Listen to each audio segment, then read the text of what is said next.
Take 1. Hello everyone, my name is Pariti Jain and in this video I am going to share with you my experience of PGDBF PO course.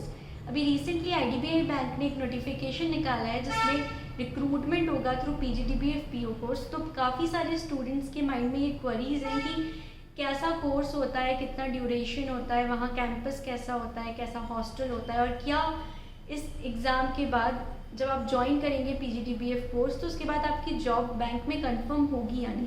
तो ये ऐसे बहुत सारे doubts आप सभी के mind में होंगे, तो इसका 1 बाय 1 में सारे आपके जितने भी डाउट्स हैं उसका आंसर दूंगी। सो हम शुरुआत करते हैं। What is the duration of the course. इस कोर्स की ड्यूरेशन क्या है।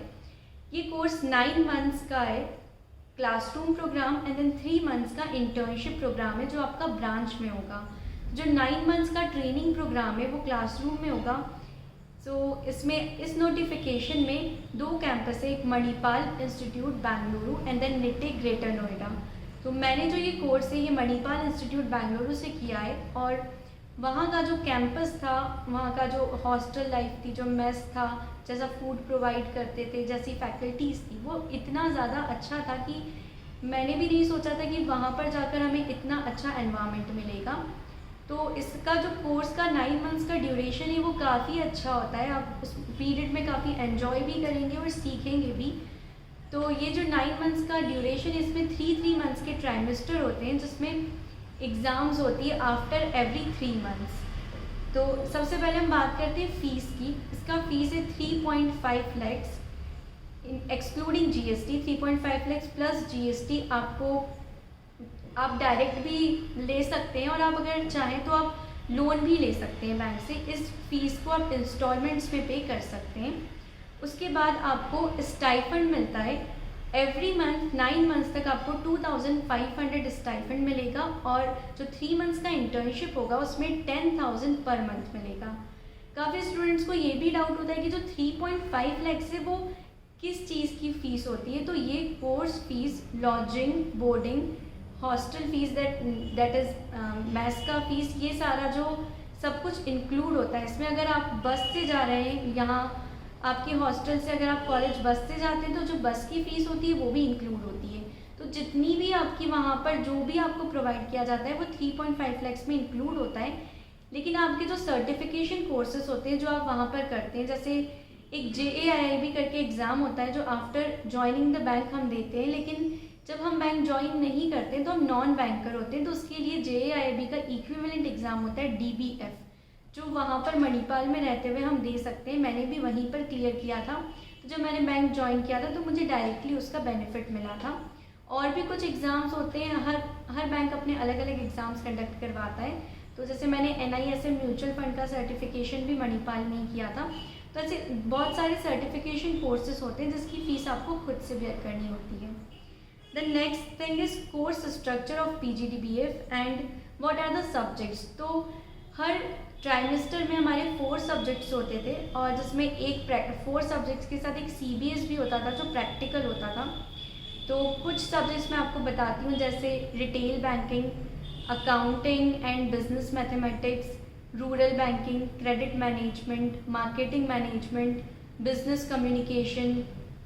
तो ऐसे कई सारे सब्जेक्ट्स होते हैं जो आपको हर ट्राइमेस्टर में पढ़ाए जाएंगे और उसके बाद आपकी जो एग्ज़ाम होगी वो एग्ज़ाम आपको पास करनी है। अगर आप एग्ज़ाम पास नहीं कर पाए तो वो पेपर आपको फिर से नेक्स्ट ट्राइमेस्टर में देना होगा।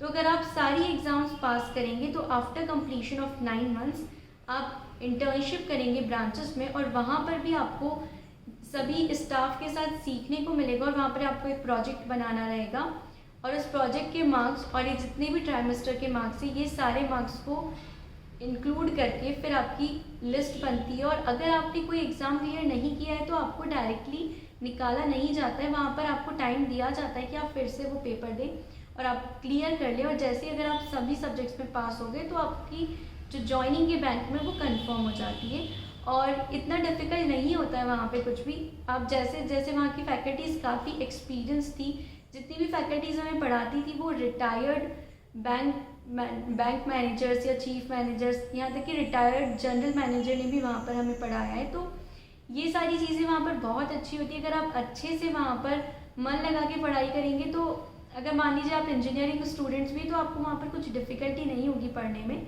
और आप इजीली एग्ज़ाम क्रैक कर देंगे और फिर आपकी जो जॉइनिंग है वो बैंक पे कंफर्म हो जाएगी।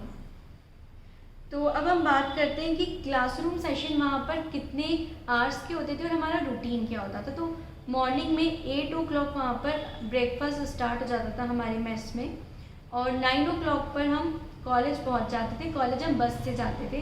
देन 9 o'clock पे क्लासेस स्टार्ट हो जाती थी, लेकिन उसके पहले वहाँ पर प्रेयर होती थी। तो ये बहुत ही अच्छी चीज़ है। जैसे जो स्टूडेंट्स ने काफ़ी टाइम से कॉलेज लाइफ नहीं देखी, एंजॉय नहीं की, तो उनके लिए बहुत अच्छी अपॉर्चुनिटी है। उन्हें वहाँ पर बहुत अच्छा एनवायरनमेंट मिलेगा। तो सबसे पहले सुबह जाते से वहाँ पर प्रेयर होती थी। उसके बाद हमारी क्लासेस स्टार्ट होती थी एंड देन 1.5 घंटे की लगभग क्लास होती थी एंड देन 1 टी ब्रेक होता था वहाँ पे 15 मिनट्स का अराउंड 10:30। देन उसके बाद फिर से क्लास होती थी and then around 1:30 lunch break होता था 45 मिनट्स का। वहाँ पर जो कॉलेज की मैस है वो अलग होती थी और जो हमारा हॉस्टल था उसकी मैस अलग होती थी। तो जो लंच था, टी ब्रेक था और जो एक स्नैक्स ब्रेक होता था आफ्टर 5:45 पे हमारी क्लासेस ख़त्म हो जाती थी। देन 5:45 to 6 15 मिनट्स का स्नैक्स का ब्रेक होता था। वहीं पर हमें कॉलेज में स्नैक्स प्रोवाइड करते थे। देन 6 o'clock पे हम वहाँ से बस से वापस निकलते थे। अराउंड 6:30 हम अपने हॉस्टल में वापस आ जाते थे। देन आप जो भी चाहें वहाँ पर सब लोग वॉक करते थे इवनिंग में। बहुत ही अच्छा कैंपस था। देन अराउंड 8 o'clock डिनर होता था एंड यही हमारा रूटीन होता था। 5 डेज़ का क्लास होता था। सैटरडे संडे वहाँ पर छुट्टी होती थी। तो बहुत ही अच्छा एनवायरनमेंट था। काफ़ी अच्छे फ्रेंड्स बनाने को मिलते हैं वहाँ पर और हर स्टेट से इंडिया की वहाँ पर स्टूडेंट्स आते हैं। तो जो कल्चरल डाइवर्सिटी है वो बहुत ज़्यादा होती है। आपको बहुत सारी नई नई चीज़ें सीखने को मिलती है और आफ्टर एवरी ट्राइमेस्टर वहाँ पर हम ट्रिप्स भी करते थे अपने अपने फ्रेंड्स के साथ। जैसे वहाँ पर सेक्शंस डिवाइड थे, A B C D E ऐसे 5 सेक्शंस थे और सेक्शन भी शफल होते थे आफ्टर एवरी ट्राइमेस्टर। तो वहाँ पर आपको बहुत सारे नए नए फ्रेंड्स बनाने का मौका मिलता था और हम काफ़ी घूमने भी गए वहाँ पे। जैसे बेंगलुरु में नंदी हिल्स था, हम वहाँ पर गए थे। देन ऊटी, चिकमंगलूर, पौंडीचेरी, कई सारे स्टूडेंट तिरुपति बालाजी भी गए थे। तो वहाँ पर बहुत ही अच्छा एनवायरनमेंट होता था और आपको इतने अच्छे कंपनी मिलती थी, इतना अच्छा ग्रुप मिलता था कि आप वहाँ पर बहुत सारी चीज़ें एक्सप्लोर कर सकते हैं। अब हम बात करते हैं करिकुलर एक्टिविटीज़ की। तो वहाँ पर हमारा जो पूरा 9 मंथ्स का ड्यूरेशन था उसमें एक बार करिकुलर एक्टिविटी हमारा पूरा इवेंट हुआ था जिसमें डांसिंग, सिंगिंग और बहुत सारी चीज़ें हुई थी। तो वो बहुत ही कल्चरल फेस्ट हुआ था मणिपाल का, वो बहुत अच्छा था। और बीच बीच में भी बहुत सारी कल्चरल एक्टिविटीज़ होती रहती थी। बहुत सारी क्विज कंपटीशन होती थी, इंटर बैंक कॉम्पिटिशन्स होती थी, क्योंकि वो कैंपस में बहुत सारे बैंक्स की क्लासेस साथ में लगती थी। तो काफ़ी सारे इवेंट्स वहाँ पर कंडक्ट होते रहते थे। देन बहुत सारे स्टूडेंट्स को ये कन्फ्यूजन होता है कि हॉस्टल की और मेस की फ़ीस इंक्लूड है या नहीं। तो वो 3.5 lakhs में इंक्लूड है, तो इसकी आप बिल्कुल टेंशन ना लें। और जो वहाँ खाना मिलता था वो भी काफ़ी अच्छा होता था, खाने लायक खाना मिलता था और ब्रेकफास्ट तो काफ़ी अच्छा मिलता था। मैं बैंगलोर में थी तो साउथ इंडियन फूड थोड़ा सा वहाँ पर ज़्यादा मिलता था, लेकिन वो काफ़ी टेस्टी होता था। तो खाने की वहाँ पे कोई भी ऐसी दिक्कत नहीं आएगी आप लोगों को। और अब हम बात करते हैं फूड की क्वालिटी की। तो फूड की क्वालिटी को दिखाने के लिए भी हमें वहाँ पर जहाँ पर फूड प्रिपेयर होता है उसकी भी विज़िट करवाई थी उन्होंने, ताकि हम अपने खुद से देख सकें कि खाना कैसे बन रहा है। और वहाँ पर वेज और नॉन वेज दोनों फूड अवेलेबल होता था, तो वो भी बिल्कुल सेपरेट होता था। वेज का किचन अलग था, नॉन वेज का अलग था। तो ये सारी चीज़ें उन्होंने हमें पहले ही दिखाई थी। उन्होंने किचन की विज़िट भी हमें करवाई थी, ताकि हमें पता हो कि हम जो खाना खा रहे हैं वो बहुत ही अच्छे से प्रिपेयर हो रहा है। अब हम बात करते हैं कि वहाँ पर और क्या क्या ऐसी चीज़ें जिससे आपको ऐसा लगेगा कि नहीं, आप गलत नहीं कर रहे हैं इस कोर्स को ज्वाइन करके। तो सबसे अच्छी चीज़ ये कि आप वहाँ पर जितनी भी चीज़ें सीखेंगे वो आप बैंक ज्वाइन करने के बाद बहुत अच्छे से उसको इम्प्लीमेंट कर पाएंगे। क्योंकि ये सारी चीज़ें जब वहाँ पर आप सीखेंगे तो आप जब बैंक ज्वाइन करेंगे तो आपको ऐसा नहीं लगेगा कि आपके लिए सब कुछ एकदम से न्यू है। क्योंकि हम बैंक में जो सॉफ्टवेयर में वर्क करते हैं CBS, वो सॉफ्टवेयर में वहाँ पर ऑलरेडी हमें प्रैक्टिकल सेशंस दिए जाते थे और उसका एक एग्ज़ाम भी होता था। तो हमें वो सारी चीज़ें बहुत अच्छे से वहाँ पर सिखा दी जाती है। तो जब हम ब्रांच ज्वाइन करते हैं तो हमें वहाँ बिल्कुल एकदम से सब कुछ न्यू नहीं लगता है। और स्पेशली जो कॉमर्स बैकग्राउंड के अलावा इंजीनियरिंग बैकग्राउंड या और किसी अदर बैकग्राउंड के स्टूडेंट्स हैं जिसको कॉमर्स का कोई आइडिया नहीं है, तो वहाँ पर जो 9 मंथ्स में वो पढ़ाई करेंगे वो सारी उन्हें बहुत फ़ायदा मिलेगा उसका बैंक में। अगर आपको बैंक में एडवांसेस में बिठा दिया या फिर क्रेडिट मैनेजमेंट में या फॉरेक्स डिपार्टमेंट में, तो ये सारी चीज़ें वहाँ पर आपको बहुत हेल्प करेगी, क्योंकि वहाँ पर आप ये सारे सब्जेक्ट्स एक बार ऑलरेडी पढ़ के आ चुके हैं। और इसका फ़ायदा जो प्रमोशनल एग्ज़ाम्स होती है बैंक में उसमें भी मिलता है, क्योंकि जो 9 मंथ्स में पढ़ाया जाता है वो बहुत अच्छे से आपको लर्न हो जाता है, याद हो जाता है, समझ भी आ जाता है। तो उसका बहुत ही फ़ायदा मिलता है आने वाली जितनी भी आप एग्ज़ाम्स देते हैं, चाहे वो सर्टिफिकेशन कोर्सेस हो या और भी कोई इंटरनल बैंकिंग की अगर एग्ज़ाम होती है, तो वो जो आपने 9 मंथ्स में पढ़ा है वो आपको काम आएगा, वो वेस्ट कभी नहीं होगा।